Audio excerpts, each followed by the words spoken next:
Assalamualaikum warahmatullahi wabarakatuh. Perkenalkan, kami dari kelompok 7 akan mempresentasikan mengenai resume conference IoT yang berjudul Analisis Real-Time Big Data Berkelanjutan dari Mesin Dialisis untuk Memprediksi Risiko Gagal Jantung menggunakan platform kecerdasan buatan Edge baru dengan NVIDIA.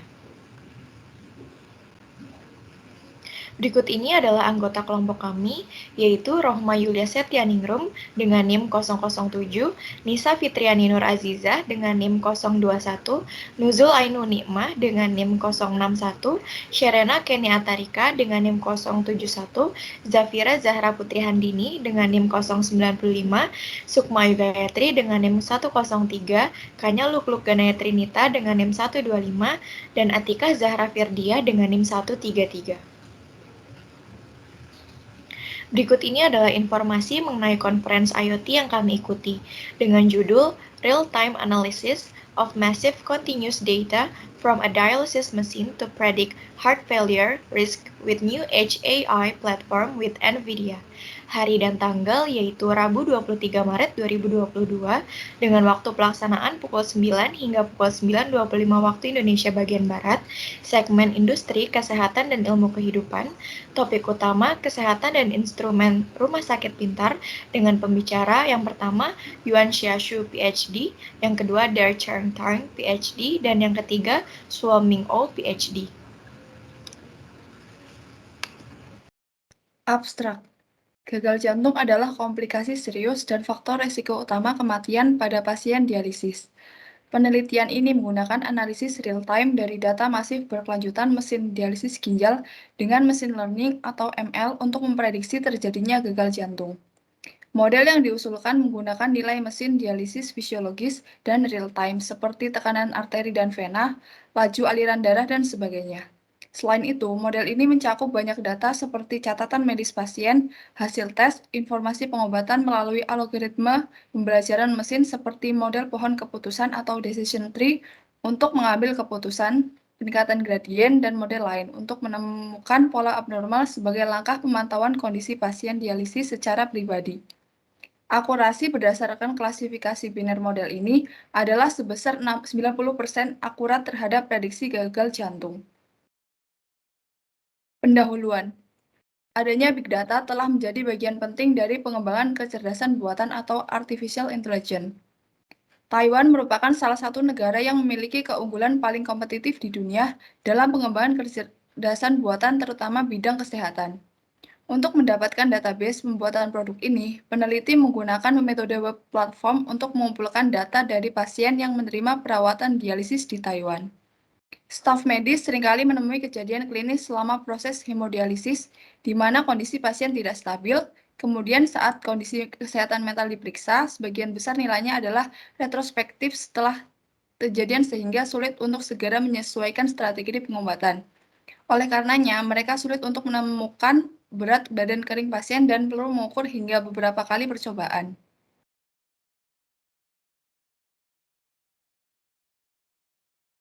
Model analisis real-time dari data besar berkelanjutan mesin dialisis dapat mengurangi resiko dan meningkatkan efisiensi, sebab bisa memprediksi resiko gagal jantung. Melalui prediksi gagal jantung, staf medis dapat melakukan pemeriksaan kesehatan terkait kardiovaskuler untuk pasien sesegera mungkin. Selain itu, model ini juga bisa menemukan berat badan kering yang optimal, di mana berat badan kering adalah berat badan tanpa kelebihan cairan yang terbentuk setelah tindakan hemodialisis, atau berat kering juga bisa diartikan sebagai berat terendah yang aman dicapai pasien setelah dilakukan dialisis. Dengan adanya prediksi tren penyesuaian berat kering secara real-time, dapat mengurangi biaya dan kesalahan pengulangan pengukuran.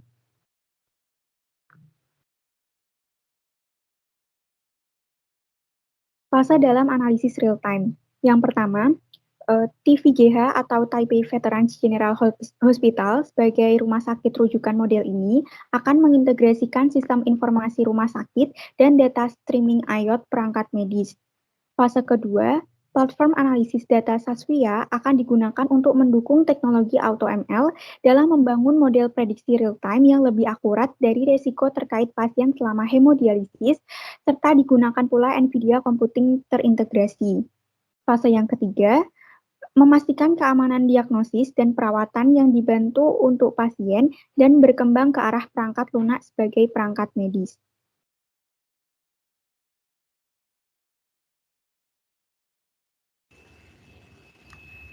Berikutnya, sistem database data besar TFDA atau FDA TVGH. Sistem informasi kesehatan meliputi berkas data dasar pasien, rincian resep dan pengobatan rawat jalan, rincian pemesanan obat resep rawat jalan, daftar biaya pengobatan rawat inap, dan daftar pemesanan obat rawat inap.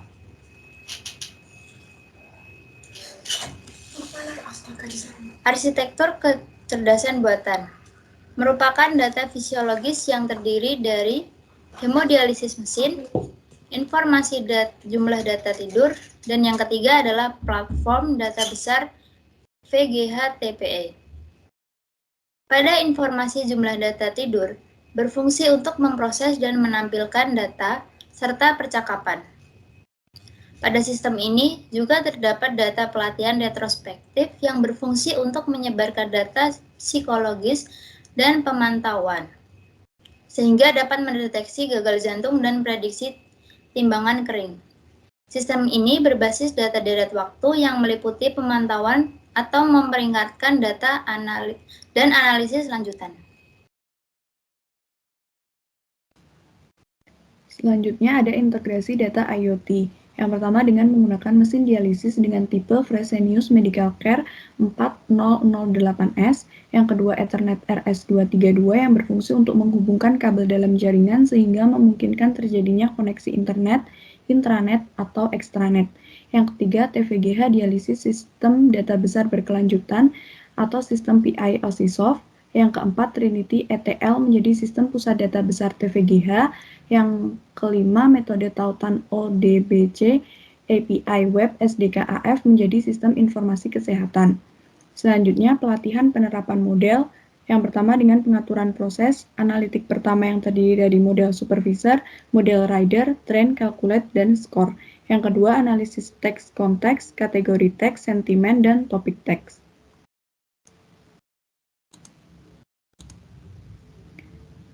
Selanjutnya, penghubung Sarvia dengan NVIDIA melalui mesin learning atau ML untuk mengetahui perubahan tekanan vena pasien selama dialisis dan langsung tersinkronisasi membandingkan tekanan vena dialisis saat ini dengan kisaran yang masuk akal, dan ketika angkanya terlalu tinggi akan ada peringatan. Garis biru adalah interval normal setelah ML dan titik merah nilai abnormal seperti pada gambar di samping.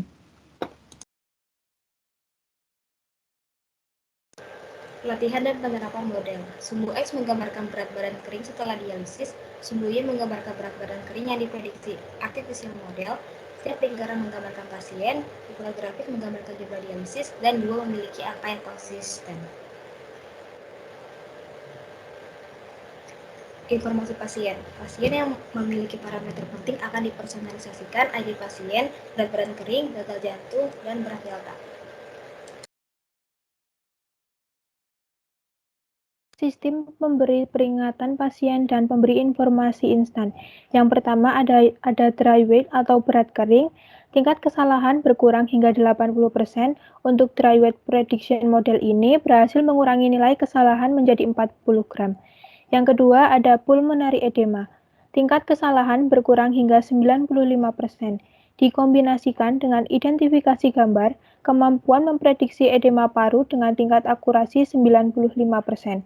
Yang ketiga, ada heart failure atau gagal jantung.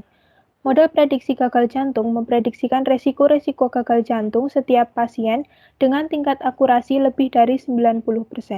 Yang terakhir ada renal anemia. Kesalahan kuadrat rata-rata 0,34%. Kesalahan kuadrat rata-rata dari target hemoglobin adalah 0,34%. Yang terakhir ada komersialisasi kecerdasan buatan. Berikut gambar perangkat lunak sebagai alat kesehatannya, di mana source data streams-nya yaitu hemodialysis machine, lab data, dan juga drug data. Pada SAS ESPH-nya terdapat physiological monitoring, heart failure prediction, dan juga dry weight prediction. Pada perangkat lunak ini sudah dilengkapi dengan data center, cloud, dan juga edge-nya. Perangkat lunak berbasis artificial intelligence atau machine learning atau software as medical device ini akan memberikan keamanan dan efektif fungsionalitas perangkat lunak yang meningkatkan kualitas perawatan yang diterima pasien. Mungkin sekian yang dapat kelompok kami sampaikan, kurang lebihnya mohon maaf. Wassalamualaikum warahmatullahi wabarakatuh.